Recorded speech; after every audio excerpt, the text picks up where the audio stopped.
अस्सलाम वालेकुम दोस्तों, मैं आपको परफेक्ट वेब सॉल्यूशंस की तरफ से लारावल एंड व्यू जेएस की इस ट्यूटोरियल सीरीज़ में खुशामदीद कहता हूँ। मेरा नाम इमरान कासिम है और ये हमारा लारावल एंड व्यू जेएस की ट्यूटोरियल सीरीज़ का पहला हिस्सा है, मतलब पार्ट 1 है। और आज के इस वीडियो ट्यूटोरियल में हम देखेंगे कि लारावल के अंदर व्यू जेएस को कैसे सेटअप किया जाएगा और उसको कैसे हम एक उसकी बेसिक मतलब उसको एक सैम्पल रन भी करके हम चेक करेंगे कि कैसे हम उसको एग्जीक्यूट करेंगे। तो दोस्तों, इससे पहले कि मैं अपने इस वीडियो ट्यूटोरियल को स्टार्ट करूं, मैं आपसे रिक्वेस्ट करूंगा कि अगर आपने अभी तक मेरे चैनल को सब्सक्राइब नहीं किया तो काइंडली इसको सब्सक्राइब ज़रूर कर लें और साथ में मौजूद बेल का आइकन प्रेस करना मत भूलिएगा ताकि मेरी आने वाली हर नई वीडियो या सीरीज़ की नोटिफिकेशन आपको आपकी ईमेल में या आपकी यूट्यूब ऐप में आपको मिलती रहे और आप उससे अप टू डेट रह सकें। Thank you very much. तो चलिए शुरू करते हैं इस वीडियो ट्यूटोरियल को। तो दोस्तों, इस वक्त आपको मेरे सामने मेरी कंप्यूटर की स्क्रीन पर जो हमारा l5blog.local की वेबसाइट है, जो हमारा इंस्टॉलेशन है l5blog में, मैंने इसको इंस्टॉल किया और ये फ्रेश इंस्टॉलेशन है। बिल्कुल अभी थोड़ी देर पहले सीरीज़ को स्टार्ट करने से पहले मैंने इसको इंस्टॉल किया और सेटअप अभी तक नहीं किया और मैं आपके सामने इसको सेटअप करूँगा व्यू जेएस के, कैसे हम इसको व्यू जेएस के साथ यूज़ कर सकते हैं। तो अगर मैं बात करूँ यहाँ पे, तो इसको दो तरीक़ों से हम ऐड कर सकते हैं लारावल में। एक तो इसका जो min.js फाइल है उसको डायरेक्टली हम स्क्रिप्ट टैग के ज़रिए ऐड कर सकते हैं जिस पेज पे भी हमें व्यू जेएस चाहिए। लेकिन वो तरीका हमने ऑलरेडी एक पूरी सीरीज़ बनाई और उसमें हमने HTML फाइल्स को यूज़ करते हुए उसमें वो ऐड किया था। तो मैं इस वीडियो ट्यूटोरियल में, मतलब इस लारावल के साथ, वो तरीका यूज़ नहीं करूँगा, बल्कि लारावल के अंदर जो बिल्ट इन फीचर है इसका, कि लारावल जो है वो सपोर्ट करता है व्यू जेएस को और एज वेल एज रिएक्ट को। चूँकि मैं लारावल 5.5 यूज़ कर रहा हूँ, तो इसके अंदर लारावल जो है वो व्यू को भी सपोर्ट करता है, व्यू जेएस को भी सपोर्ट करता है और साथ ही रिएक्ट जेएस को भी सपोर्ट करता है। तो जिसको भी आप एक्टिव करना चाहें, आप इन दोनों में से एक को एक्टिव कर सकते हैं। बिकॉज कंपैरेटिवली अगर देखा जाए तो व्यू जेएस और रिएक्ट जेएस की फंक्शनैलिटी ऑलमोस्ट, इनका बिहेवियर और इनका पर्पस जो है वो सेम है। दोनों फ्रंट एंड फ्रेमवर्क्स हैं या progressive JavaScript front end frameworks है और दोनों का काम है स्पा एप्लीकेशन, मतलब सिंगल पेज एप्लीकेशंस को डिज़ाइन करना और dynamic contents with less code के आप डिज़ाइन कर सकते हैं। तो मैं इसको यूज़ करूँगा वो तरीका जो लारावल ऑफिशियली हमें कहता है स्कैफोल्डिंग, फ्रंट एंड स्कैफोल्डिंग को सेटअप करने का। वो तरीका ये है कि यहाँ पे मैं कमांड प्रॉम्प्ट में जाऊँगा, अपने कंप्यूटर में कमांड प्रॉम्प्ट पे गया, यहाँ से मैं जाऊँगा htdocs के l5blog के फोल्डर में, मैम्प, चूँकि मैं मैम्प यूज़ कर रहा हूँ, और यहाँ पे मैं आऊँगा l5blog के फोल्डर में। तो इससे पहले मैं यहाँ पे आपको दिखा दूँ कि जब आप लारावल इंस्टॉल करते हैं तो यहाँ पे आपके पास एक पैकेज डॉट जेसन फाइल होती है जिसके अंदर ये कुछ सेटअप होती हैं file. Package dot JSON file basically जिस तरह कंपोजर की कंपोजर डॉट जेसन फाइल होती है जो रिप्रेजेंट करती है कि कौन कौन सी फाइल ऐड करनी है, कौन कौन सी फाइल रिमूव करनी है, इसी तरीके से नोड पैकेज मैनेजर की जो फाइल है वो है पैकेज डॉट जेसन फाइल। इस फाइल के अंदर आपकी सारी फाइल्स जो जो आप ऐड की हुई होती हैं अपने प्रोजेक्ट के अंदर, वो इसमें मेंशन होती हैं। जैसे आप देख सकते हैं यहाँ पे डेव डिपेंडेंसीज लिखा हुआ है कि इसकी डेवलपमेंट की डिपेंडेंसीज कौन कौन सी हैं। इसमें व्यू भी शामिल है और लोड डैश है, लार्वल मिक्स है, जेक्यूरी है, क्रॉस ENV है, बूटस्ट्रैप सास है, एक्सियोस है। तो ये वो डेव डिपेंडेंसीज हैं जो इसके साथ बाय डिफ़ॉल्ट आती हैं, लार्वल की बाय डिफ़ॉल्ट जो आप इंस्टॉलेशन करते हैं उसके साथ। फिर इसके बाद आप जो जो ज़रूरत पड़ती है आप npm को यूज़ करते हुए इंस्टॉल कर सकते हैं। अब npm क्या है या नोड क्या है, इसकी भी मैंने ऑलरेडी एक सीरीज स्टार्ट कर दी है जिसका पहला वीडियो आज ही अपलोड हुआ है, तो आप उसको भी देख सकते हैं जिसमें आपको पता चलेगा कि नोड क्या है और npm क्या है और कैसे हम उसको सेटअप करते हैं। तो इसके बाद हमें लारावल जो है एक कमांड प्रोवाइड करता है। मैं यहाँ पे आपको PHP आर्टिसन के ज़रिए दिखाता हूँ, हेल्प, और इसका नाम है रीसेट। ये एक लारावल की CLI कमांड है जो कि ऐड की गई है लारावल 5.5 में। और यहाँ पे आप देख सकते हैं तीन किस्म के प्रीसेट्स हैं और एक नन है। मतलब आप कोई भी फ्रेमवर्क अगर यूज़ नहीं करना चाह रहे, बूटस्ट्रैप भी नहीं यूज़ करना चाह रहे, व्यू भी नहीं और रिएक्ट भी नहीं यूज़ करना चाह रहे, तो then you can go for none. तो यहाँ पे अब मैं चूँकि व्यू को यूज़ करना चाह रहा हूँ तो मैं यहाँ पे लिखूँगा PHP आर्टिसन और प्रीसेट लिख के आगे मैं व्यू लिख दूंगा। तो ये ऑटोमेटिकली हमारा जो इन्वायरमेंट है लारावल का वो सेट कर देगा व्यू के लिए। तो यहाँ पे जो जो फाइल्स चाहिए होगी वो बेसिकली ये बाय डिफ़ॉल्ट व्यू के लिए ही सेटअप होता है। तो यहाँ पे अब वो, अगर मैं यहाँ पे सपोज मैं यहाँ पे रिएक्ट कर देता हूँ, तो ये अब जो हमारा जो सेटअप है ये देख सकते हैं आप, एक्सियोस है, बेबल प्रीसेट है, cross ENV, jQuery, Laravel mix, lodash और रिएक्ट डोम अब इसमें ऐड हो गया। ये देख सकते हैं आप, रिएक्ट और रिएक्ट डोम। अब अगर मैं इसको दोबारा व्यू करता हूँ तो आप देखेंगे हमारी व्यू फाइल चेंज हो गई है। ठीक है, अगर मैं इसको सपोज नन कर देता हूँ, प्रीसेट नन, तो अब आप देखेंगे कि अब सिर्फ हमारे पास Axios, cross env, Laravel, mix और लोड डैश रह गया। तो ये हमारे पास इस तरीके से हम इसको प्री सेट कर सकते। तो हमने चूंकि व्यू को काम करना है व्यू पे, तो मैं इसको प्री सेट व्यू करूँगा। तो जैसे मैंने प्री सेट व्यू किया तो यहाँ पे हमारे पास अब ये वापस आ गई चीज़ें। लेकिन अगर आपने एक और चीज़ नोट की होगी कि अब हमारे पास बूट स्ट्रैप नहीं आ रहा। तो मैं यहाँ पे लिखता हूँ बूट स्ट्रैप। तो अब हमारे पास बूट स्ट्रैप भी सेटअप हो गया और व्यू जेएस भी, दोनों चीज़ें सेट हो गई हैं, इसमें ऐड हो गई हैं। ठीक है, अब हम इसको इंस्टॉल करेंगे। तो इसको इंस्टॉल करने का तरीका यहाँ पे उसने बता दिया कि आप सबसे पहले लिखेंगे npm इंस्टॉल, उसके बाद लिखेंगे npm run dev, तो आपकी जो फाइल है वो कंपाइल हो जाएगी। तो यहाँ पे सबसे पहले मैं लिखूंगा npm इंस्टॉल और उसके बाद एंटर करूंगा। थोड़ा सा वेट करना पड़ेगा और ये सारे पैकेजेस जो इनकी डिपेंडेंसीज होंगी वो सारी ऑटोमेटिकली इंस्टॉल हो जाएंगी। ये थोड़ा सा टाइम लेगा, तो मैं इस वीडियो को यहाँ पे पॉज करके जैसे ये फिनिश होता है मैं उसको दोबारा वहाँ से रिज्यूम कर दूंगा। तो थोड़ा सा वेट कीजिए। वेलकम बैक दोस्तों। तो आप यहाँ पे देख सकते हैं कि created a lock file as package lock dot JSON, you should commit this file added packages. इतने पैकेजेस ऐड हो गए हैं तो इसमें परेशान होने की ज़रूरत नहीं है क्योंकि हमें तो सिर्फ व्यू चाहिए।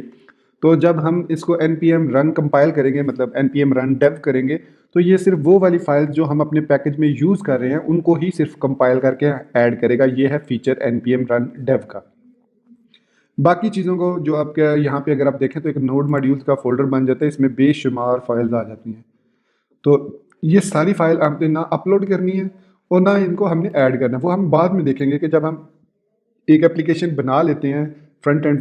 तो इसमें हमारे पास यहाँ पे कुछ कमांड्स हैं, ये देखें स्क्रिप्ट्स हैं। रन डेव है, रन डेवलपमेंट, ये सेम है दोनों। रन वॉच है, रन वॉच पोल है, हॉट है, प्रोड है, प्रोडक्शन है। ठीक है, ये हमारे पास जो कमांड है ये हमने रन करनी होती है। तो अगर मैं यहाँ पे npm रन डेव करता हूँ तो अब ये क्या करेगा, ये जब हम npm इंस्टॉल करते हैं तो हमारी जो रिसोर्सेज के अंदर एक एसेट्स का फोल्डर क्रिएट होता है, ऑलरेडी ये क्रिएटेड होता है।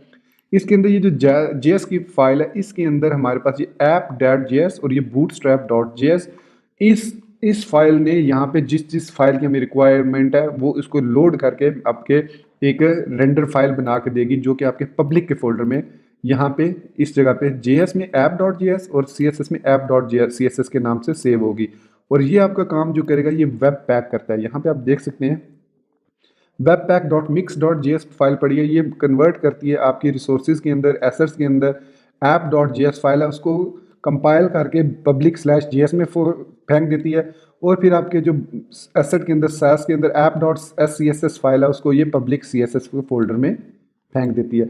मतलब कहने का ये है कि अगर आपने कोई भी CSS की चेंजेस करनी है तो आप यहाँ पे app.sas में कर सकते हैं। और यहाँ पे आप देख सकते हैं कि यहाँ पे हमारे पास इम्पोर्ट हो रहा है फ़ॉन्ट, और गूगल से रेलवे फ़ॉन्ट इम्पोर्ट हो रहा है, फिर उसके बाद वेरिएबल्स, और फिर उसके बाद हमारे पास बूटस्ट्रैप यहाँ पे इम्पोर्ट हो रहा है।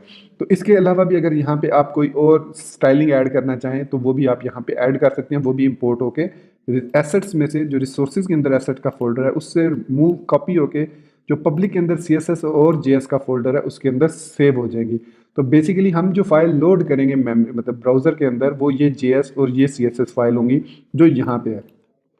अब इस कंप्लीट प्रोजेक्ट के लिए जो मैं व्यू फाइल यूज़ करूँगा वो है रिसोर्सेज के अंदर welcome.blade.php। ये हमारे पास वो फाइल है जो मैं यूज़ करूँगा इसके अंदर। अब यहाँ पे चूंकि रेलवे फॉन्ट ऑलरेडी हमारे पास ऐड हो रहा है तो मैं इसको रिमूव कर देता हूँ और यहाँ पे सिंपल मैं लिंक कर दूंगा किसको, CSS के फोल्डर में app.css को। अब ये जो हमारे पास, सॉरी यहाँ पे मुझे एसेट लिखना पड़ेगा, ये फंक्शन है जो ऑटोमेटिकली आपके एसेट फोल्डर को लोड करेगा। अब ये जो मुस्टैश ब्रैकेट्स हैं या करली ब्रेसेस हैं ये हमें यहाँ से CSS के फोल्डर से app.css जो पब्लिक फोल्डर के अंदर है। अगर तो आप अपने प्रोजेक्ट को रन कर रहे हैं through PHP artisan then it is fine, ये वाली चीज़ फाइन है। अगर आप इसको रन कर रहे हैं वर्चुअल होस्ट के थ्रू, जिस तरह मैंने l5blog.local बनाया हुआ है तो भी ठीक है। लेकिन सपोज आप इसको रन कर रहे हैं इस तरीके से लोकल होस्ट /l5blog/public, या आपने पब्लिक के फोल्डर से htaccess फाइल को कॉपी किया रूट पे और server.php को रीनेम कर दिया index.php में, उस कंडीशन में हमें यहाँ पे पब्लिक लिखना पड़ेगा। ठीक है, उसके बाद ये फाइल लोड होगी। जी ध्यान में रखिएगा। अगर आपने वर्चुअल होस्ट बनाया या PHP आर्टिसन के थ्रू इसको रन कर रहे हैं देन यू डोंट नीड, फिर आपको इसकी ऐड करने की ज़रूरत नहीं है पब्लिक फोल्डर को। लेकिन अगर आप इसको लोकल होस्ट L5 ब्लॉग या जो भी आपने नाम दिया स्लैश पब्लिक करके रन कर रहे हैं, या आप इसको आपने क्या किया dot H T access file को पब्लिक फोल्डर से रूट पे लाए और जो server dot P H P file होती है रूट के ऊपर, ये वाली फाइल जो server dot P H P file है इसको आपने रीनेम कर दिया index dot P H P में। देन आपको यहाँ पे welcome dot blade dot P H P में पब्लिक फोल्डर यहाँ पे अपेंड करना पड़ेगा स्टार्ट में, और यही काम हम करेंगे स्क्रिप्ट में। तो यहाँ पे आप बॉडी के एंड पे जहाँ पे हमें स्क्रिप्ट टैग के साथ यहाँ पे ऐड करना पड़ेगा S R C is equal to same वही चीज एसेट। अब यहाँ पे लिखेंगे जे एस, इस जे S slash app dot J S से मुराद है यहाँ पे ये जो पब्लिक फोल्डर के अंदर फाइल जे एस और सी एस एस, इनसे मुराद है ये वाली फाइल लोड होंगी यहाँ पे। और ये फाइल हाँ, और लेकिन हमने इनमें चेंजेस कुछ भी नहीं करनी, हमने इसमें कुछ भी चेंजेस नहीं करनी है। ये आप देख सकते हैं इसमें हमने कोई कोड नहीं लिखना, ना ही सी एस एस में और ना ही जे एस में। हमने कहाँ पे कोड अपना लिखना है, अगर हमने कोई भी जे एस की चेंजेस करनी है, जैसे व्यू पे काम करें तो हम जाएंगे रिसोर्सेज के फोल्डर में, वहाँ पे एसेट्स के फोल्डर में, और वहाँ पे जो जे एस का फोल्डर है उसमें के ऐप डॉट जे एस में हम अपनी कोडिंग करेंगे। और फिर उसके बाद जब हम अपनी कोडिंग कंप्लीट कर लेंगे तो यहाँ पे लिखेंगे N P M run dev. जब ये लिखेंगे तो वो क्या करेगा, ये N P M run dev जो वेब पैक है ये इस फाइल को कंपाइल करेगा, और इस फाइल को कंपाइल करने के बाद इसमें जो भी कोड है उसको कंप्रेस करने एक फाइल में कन्वर्ट करने के बाद public dot P public folder के अंदर जो जे एस का फोल्डर है वहाँ पे सेव कर देगा। और यही चीज़ यहाँ पे मेंशन है, ये देख सकते हैं आप, ऐप डॉट जे एस को public dot J S slash जे एस में कॉपी कर देगा और आपका कोड एग्जीक्यूट हो जाएगा। अब मैं जल्दी से इसको मैंने ऐड कर दिया, अब मैं इसका सैम्पल कोड आपको रन करके दिखाता हूँ। तो यहाँ से मैं लारावल को और ये जो लिंक्स हैं इनको मैं ख़त्म कर रहा हूँ, इनकी ज़रूरत नहीं है। तो लारावल की जगह मैं यहाँ पे अब लिखता हूँ, अब जब हम ये सेटअप करते हैं तो लारावल हमें बाय डिफ़ॉल्ट जो है एक व्यू जीएस का सेटअप छोटा सा बना के दे देता है टेस्ट करने के लिए। वो कहाँ पे फाइल, वो रिसोर्सेज के अंदर, एसेट्स के अंदर, कंपोनेंट्स के अंदर। ये हमारे पास एक example view dot example component dot view file है, ये लोड हो रही है यहाँ पे ऐप डॉट जे एस के अंदर। यहाँ पे आप देख सकते हैं इसको रन करने का तरीका ये होता है कि चूंकि ये कंपोनेंट है व्यू जो कंपोनेंट्स के फोल्डर में है, तो ये इसका ये एक जनरेट हो रहा है टैग। इस टैग को मैं यहाँ से कॉपी करके वेलकम डॉट ब्लेड में यहाँ पे इसको मैं इस तरीके से पेस्ट कर दूंगा। जब मैं इस तरीके से पेस्ट करूंगा तो automatically app dot J S में ये कन्फिगर्ड हो चुका है। तो यहाँ पे ये ऑटोमेटिकली यहाँ पे ये रन होके इसकी जगह पे वो जो कोड उसके अंदर होगा वो लिखा हुआ यहाँ पे आएगा। इसको चेक करते हैं ये क्यों नहीं लिखा हुआ है। इसमें सम टाइम इसमें अपना एक प्रॉब्लम हो जाती है, तो मैं इसको एम्प्टी कैशे करके इसको दोबारा रन करता हूँ। तो यहाँ पे हमारे पास कंसोल के अंदर यहाँ पे एरर आ रहा है जी। तो एरर एरर क्या है कि ऐप, अब इसका एरर का मतलब ये है कि हमारे पास ये जो एग्जाम्पल हमने रन किया इसके लिए हमें एक ऐप का वेरिएबल चाहिए, ऐप की आईडी चाहिए। क्यों? क्योंकि ऐप डॉट जे एस में, या आपने मेरे व्यू जे एस के अगर सीरीज़ को देखा हो तो उसमें हम जो एलिमेंट यहाँ पे मेंशन करते हैं इसी एलिमेंट की आईडी, अगर यहाँ पे हैश ऐप लिखा है तो इस ऐप के नाम की आईडी हमारे पास वहाँ क्रिएट होनी चाहिए जहाँ पे हमने इसको डिस्प्ले कराना है। तो यहाँ पे मैं एक आईडी लगा देता हूँ ऐप की।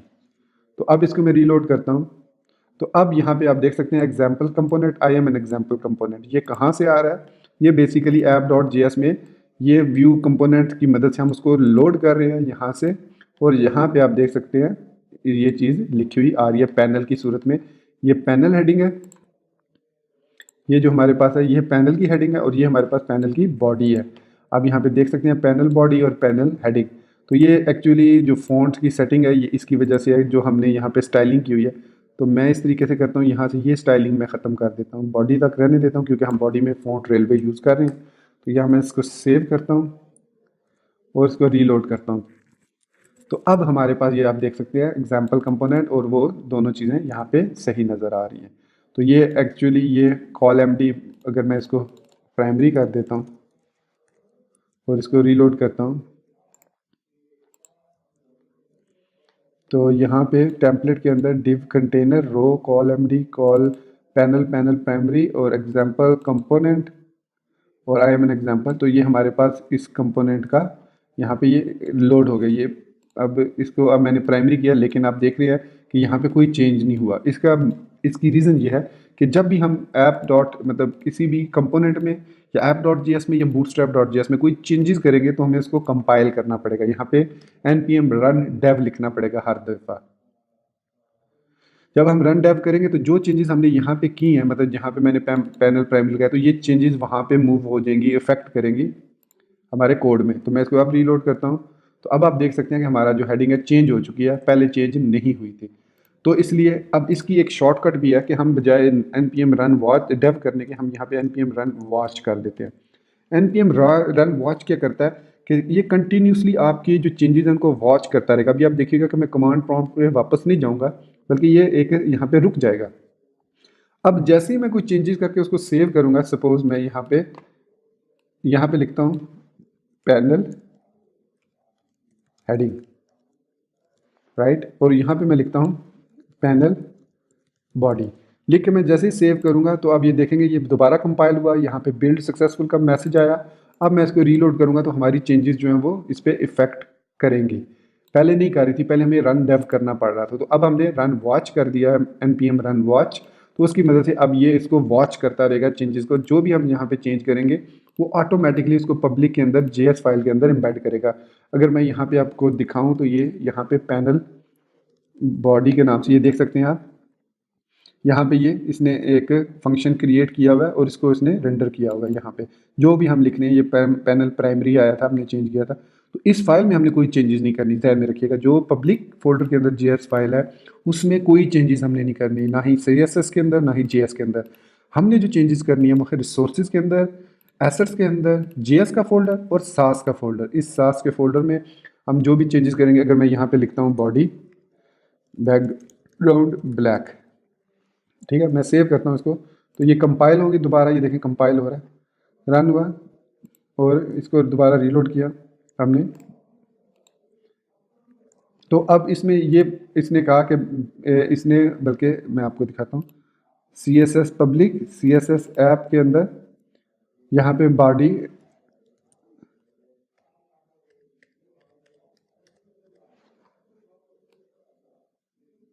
ये देख सकते हैं बैकग्राउंड यहाँ पे बॉडी का ऐड हो गया, लेकिन ये स्टाइल अप्लाई इसलिए नहीं हुआ क्योंकि ये ओवरराइड नहीं हो रहा है। मैं आपको दिखा देता हूँ कंसोल में, सॉरी कंसोल में नहीं, एलिमेंट में मैं दिखाऊंगा आपको।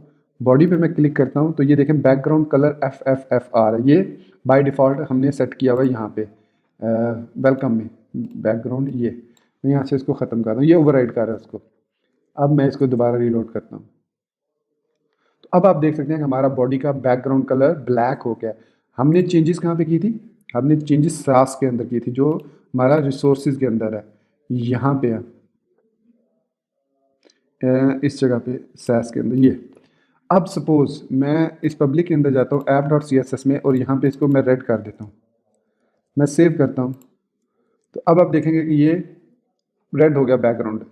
अब मैं यहाँ पे वापस जाता हूँ इसके अंदर और यहाँ पे पब्लिक की बजाय मैं रिसोर्सेज के अंदर JS फाइल में कुछ चेंजेस करता हूँ। मैं JS फाइल में कोई चेंजेस करता हूँ, कोई भी चेंजेस यहाँ पे मैं, चलो एक स्पेस ही ख़त्म कर देता हूँ जो कम, और इसको मैं सेव करता हूँ। तो आप देखिए क्या होगा, मैं सेव किया मैंने और ये बिल्ड सक्सेसफुल हुआ। अब मैं रीलोड करूँगा तो देखें हमारा पैनल वापस बैकग्राउंड जो है वो ब्लैक हो गया। इसकी वजह ये थी कि हमने जो पब्लिक के अंदर CSS फाइल के अंदर जाके ये जो चेंजेस किए हैं ये ओवरराइड हो जाएंगी जब हम app.js को दोबारा कंपाइल करेंगे, app.sas फाइल को, जो कि रिसोर्सेज के अंदर है। जब वो दोबारा कंपाइल होगी तो वो उस कोड को इस कोड से ओवरराइड कर देगी। तो आप ध्यान में रखिएगा, जो भी CSS आपने ऐड करनी है उसको app.scss में ऐड करेंगे।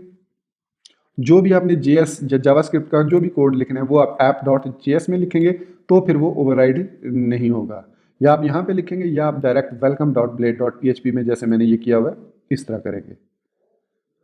तो दोस्तों आई एम श्योर आपको इसकी समझ आ गई होगी और आप इसको सक्सेसफुली अपने पास सेटअप करेंगे। तो ये मैंने इतनी डिटेल में इसलिए आपको समझाया कि इसके बाद हम फिर क्विकली छोटे छोटे वीडियो ट्यूटोरियल और Vue.js को कैसे यूज़ करते हैं इसके लार्वल के साथ, इसके बाद हम एक छोटी सी एप्लीकेशन भी बनाएंगे इसमें, कोई फ़ोन बुक टाइप या कोई इस तरह यूज़र CRUD सिस्टम की टाइप की हम एप्लीकेशन भी इसमें बनाएंगे। तो दोस्तों यहाँ पे मैं अपने इस वीडियो ट्यूटोरियल को ख़त्म करता हूँ और उम्मीद करता हूँ कि ये मेरा वीडियो ट्यूटोरियल और ये मेरी सीरीज़ भी आपको मेरी दूसरी सीरीज़ की तरह पसंद आएगी। और अगर आपने अभी तक मेरे चैनल को सब्सक्राइब नहीं किया तो काइंडली इसको सब्सक्राइब ज़रूर कर लें, और अगर आपको ये वीडियो पसंद आई है तो इसको लाइक करना मत भूलिएगा। तो दोस्तों इजाज़त चाहूँगा आपसे, दुआओं में याद रखिएगा। Thank you very much for being with me till end. Take care, अल्लाह हाफिज़ एंड बाय।